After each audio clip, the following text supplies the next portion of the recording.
So ఇప్పుడే breaking news అయితే రావడం జరిగింది. మీరు ఇక్కడ చూసుకోవచ్చు ఈ బాలుడిని. సో ఈ బాలుడు తిరుపతిలోని ఇక్కడ కిడ్నాప్ చేయడం అయితే జరిగిందనమాట. సో తిరుమలలో మనం చూసుకుంటే తిరుమలలో కిడ్నాప్ కలకలం అయితే రేగింది. ఇక్కడ మీరు చూస్తున్న బాలుడిని కిడ్నాప్ అయితే చేయడం అయితే జరిగిందనమాట.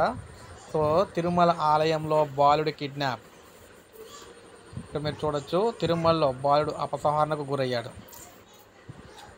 అయితే గురయ్యాడు. యాత్రికులు సముదాయం వద్ద బాలుడు అదృశ్యమయ్యాడు. గద్వాల్కు చెందిన 3 ఏళ్ల బాలుడు అభినయ్ను యాత్రిక సముదాయం వద్ద గుర్తు తెలియని వ్యక్తులు అపహరించారు. అభినయ్ కనిపించకపోవడంతో తల్లిదండ్రులు పోలీసులకు అయితే ఫిర్యాదు చేశారు. సీసీ కెమెరాల ఆధారంగా బాలుడికి ఆచూకీ కోసం పోలీసులు అయితే గాలిస్తూ ఉన్నారన్నమాట. మొత్తం మీద ఈ బాలుని అయితే కిడ్నాప్ అయితే చేయడం జరిగింది. సో తిరుమలలో ఇటీవల ఇటువంటి సంఘటనలు అయితే జరగలేదు, కొన్ని ఇదే ఫస్ట్ టైం జరగడం అనమాట.